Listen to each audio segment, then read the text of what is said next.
G'day viewers, having a bit of a walk with my friend Edeyn, who's visiting from the US. You're having a bit of fun with differences between Australia and the US? Yeah, many differences. Now the interesting thing, okay, you come from, is it fair to say, the Deep South? No? I come from the Ozarks, which is worse than the Deep South. Okay, see, there's my ignorance being corrected. Well, the Midwest, I come from southwest Missouri, which Missouri's pretty much in the middle of the United States. Alright. And the Ozarks is pretty much one of the most backwards areas socially in the United States. Okay, and whereas various incidents that have happened in the last couple of years have got Australia a little bit of a reputation with some Americans particularly as being backward, but you found people here way more accepting. Oh, way more accepting. Way more open-minded. Sure, the politicians and stuff are about the same. Yeah. But the people in general are way more accepting. Yeah, and I guess speaking as an Australian, whereas you do get the people who are, you know, complete rednecks, bogans as we like to call them, even people who are really conservative, there's far more an attitude of do whatever, just, you know, leave me to my life, and to a large extent I'm going to leave you to yours. I'm not going to waste time sort of passing judgment on you. See, they don't really have that attitude in the US. It's what's my business is your business, and if it's not your business, I'm going to make it your business. Yeah. And I completely and totally attribute that to the high religiosity of the United States. And that is, I mean, we obviously have people of faith here, to state the bleeding obvious. Yeah. And you've seen all the election campaigning going on at the moment. And there's, particularly with the leader of the Conservative coalition pushing his religious credentials, because to not put too fine a point on it, the Labor leader is an atheist. Not only an atheist, but a single woman with no children. Yeah. And speaking as a normal person, one of the overwhelming reasons I want Labor to win, which would make Julia Gillard Prime Minister for a few years, is she's normal. This hyper family focused, religion oriented, which we do still get from our politicians, that's not normal. Normal is, seriously, a single heterosexual woman who chooses to remain child free, who chooses not to get married to a partner. She's not a freak, she's not a closet lesbian, she's normal. Given I think some fairly freaky things are normal, I might not be the best benchmark, but you know? But she's, yeah. From what I've seen, and she's only been Prime Minister pretty much since I got to Australia. Yes. In late June. She's damn good at her job too. There was the biggest thing that I saw my first day in Sydney was all the uproar and furore over Kevin Rudd and the mining tax, and people saying how it was going to be so horrible, and within a week of her taking office, she had compromised. Yeah. And you know, that's much better. You know, compromise is always a good thing. So, there you go. Now, of course, whenever you say anything about, oh, Australia's like this, America's like this, Europe's like that, someone's going to jump in and say, no, Eden's giving one person's view, I give one person's view. So, you know, keep your dress on, people.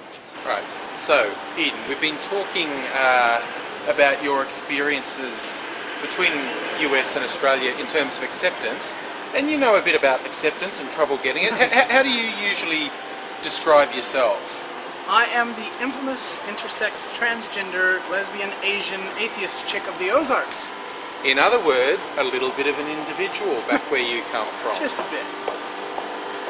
So, and some of the stories you've been telling me, some fairly wide-ranging, it's not just the obvious, growing up in a conservative town was difficult.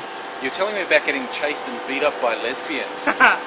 Yeah, when I lived in Omaha, I wasn't quite beat up, but when I lived in Omaha, there was a group of lesbians at a club waiting to get in at the same time that I was waiting to get in, and they decided that I was playing at being a woman, and so they decided to rough me up. They only got in a couple of shots, and they weren't even really good ones, just like a punch on the shoulder and such before I took off running. I outran them fairly easily because, well, I was wearing tennis shoes and they were wearing heels. See, and they were saying you weren't a proper lesbian. What's you're supposed to wear comfortable footwear, ladies. You're letting the team down with that sort of behaviour. Yeah, I've been from the Ozarks. Like I said, it's one of the most socially backwards areas of the United States. And, well, I got picked on for being one of the smart kids in school because, well, that's what kids do. I had a stutter, I was dyslexic, so I had to take special classes. I took special classes because I was one of the smart kids. I was the only non-white kid in elementary school. So you were just asking for trouble, essentially. Yeah, the only thing was I wasn't fat. That came later.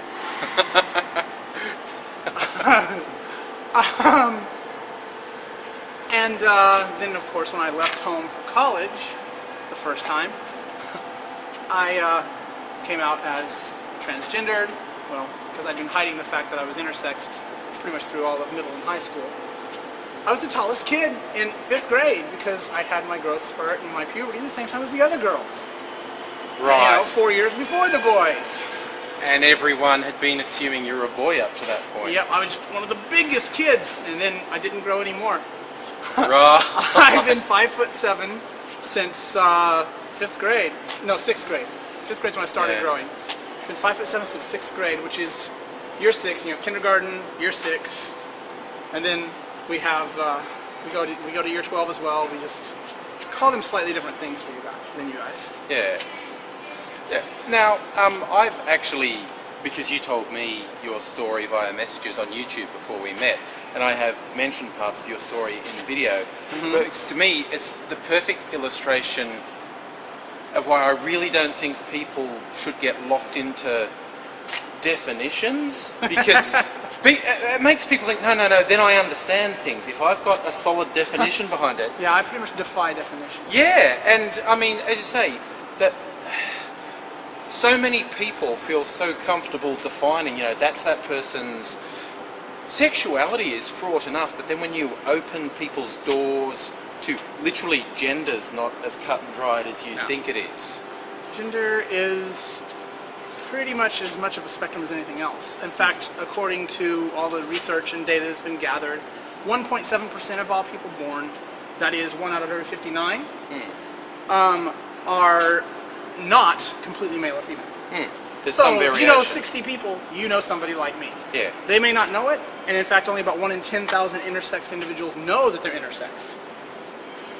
Which reminds me of the story of the South African runner Caster Semenya, Exactly. who had no idea there was any issues, but apparently when the questions were raised about her... She turned out to be intersexed. Yeah, but it was all internal in her case. Yeah. Externally she had female genitals, but internally there were some differences. Which way more common that way. Yes. It's the most common is actually androgen insensitivity syndrome, which is essentially you think you're completely and totally female your entire life, but you have a genetic profile that's male. Your body can't process androgens, and so you develop with just the estrogens.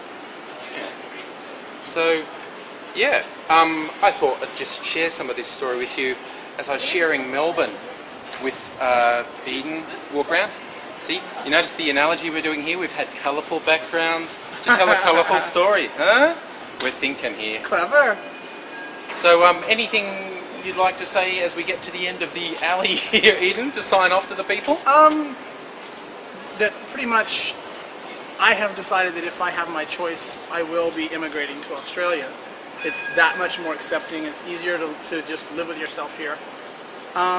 In the US, I am frightened of going out without makeup and stuff on because I'm afraid of being read as transgendered and getting the shit beat out of me again. And yes, I said again because it's happened many times over the years. But here, there was multiple times in Sydney and Newcastle and here in Melbourne even, I've gone out without makeup at all and people are like, oh, you're transgendered? I didn't notice. In fact, there was a girl specifically that my girlfriend asked, did you know that she was transgendered? And she said, no. Did you think she was a boy or a girl? Well, a girl, obviously. So there you go, people. Don't be leaping to conclusions because life has lots of little surprises.